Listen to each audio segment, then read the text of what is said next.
హైదరాబాద్లో ఇప్పుడు పొలిటికల్ చదరంగా నడుస్తుంది. ఫిబ్రవరి 2026లో జరగాల్సిన జీహెచ్ఎంసీ ఎలక్షన్స్ ఇంకా డిలే అవుతుంది. ఈ ఫిబ్రవరి 10కి ప్రజెంట్ రన్నింగ్ ఉన్న కార్పొరేటర్స్ మేయర్ది వీళ్ళందరిది టెన్యూర్ కంప్లీట్ అయిపోతుంది. ఆ తర్వాత స్పెషల్ ఆఫీసర్ని అపాయింట్ చేయబోతున్నారు. రీసెంట్ గానే కాంగ్రెస్ గవర్నమెంట్ 150 వార్డ్స్ 300 వార్డ్స్ కి ఇంక్రీజ్ చేసింది. సింగిల్ జీహెచ్ఎంసీని 3 కార్పొరేటర్స్ గా స్ప్లిట్ చేయడము ఇది నిజంగానే అడ్మినిస్ట్రేషన్ రిఫార్మా లేదా well planned political Muvva? Municipal శాఖ మంత్రి కూడా మన ముఖ్యమంత్రి గారి చేతిలోనే ఉంది కాబట్టి బయట డిఫరెంట్ పర్స్పెక్టివ్స్ నడుస్తుంది. ఆ పర్స్పెక్టివ్స్ ఏందో డీకోడ్ చేద్దాం. First perspective official government version. Government చెప్పే సింపుల్ రీజన్ ఏంటంటే ఈ మధ్య జీహెచ్ఎంసీ మ్యాసివ్ గా ఎక్స్పాండ్ అయింది. 27 లోకల్ అర్బన్ బాడీస్ మెర్జ్ అయ్యాయి. 650 స్క్వేర్ కిలోమీటర్స్ ఉన్నది 2533 స్క్వేర్ కిలోమీటర్స్ అయ్యింది. 1,34,00,000 పాపులేషన్.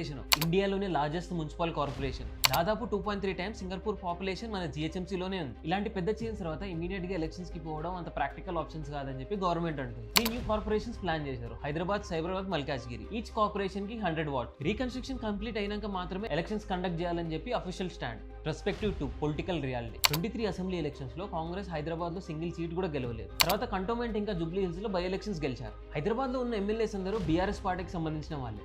సోర్సెస్ ఏం చెప్తున్నారంటే చాలా మంది కార్పొరేటర్లు పార్టీ మారడానికి రెడీ ఉన్నారంట. 150 వాట్స్ నుంచి 300 వాట్స్ అయ్యేసరికి కార్పొరేటర్లు కూడా డబుల్ అయింది.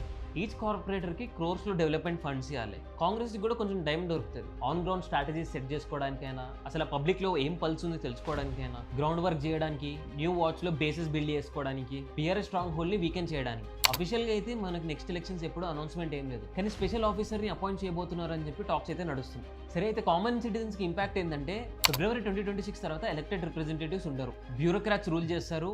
లోకల్ ఇష్యూస్ అనే స్లోగా మూవ్ అవుతాయి.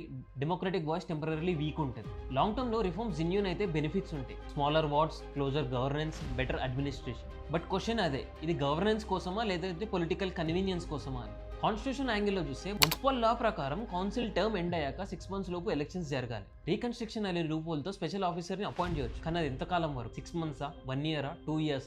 ఇండియా మొత్తంలో లోకల్ ఎలక్షన్స్ డిలే అవ్వడం ఇదో ప్యాటర్న్ లా మారుతుంది. రీజన్స్ డిఫరెంట్ కానీ రిజల్ట్స్ సేమ్. డెమోక్రసీ స్లోగా సైడ్ కి వెళ్ళిపోతుంది. హైదరాబాద్ కేసులో 2 నిజాలు ఉన్నాయి. అర్బన్ రిఫార్మ్ అవసరం ఉంది, పొలిటికల్ అడ్వాంటేజ్ కూడా ఉంది. గవర్నెన్స్ కాంప్లెక్స్ కాబట్టి 2 ఒకటేసారి జరుగుతుంది. ఇప్పుడున్న ప్రెజెంట్ సిచ్యువేషన్స్ లో ఏ పార్టీ కార్పొరేటర్స్ మెజారిటీగా గెలుస్తారంటారు? కింద కమెంట్ చేయండి.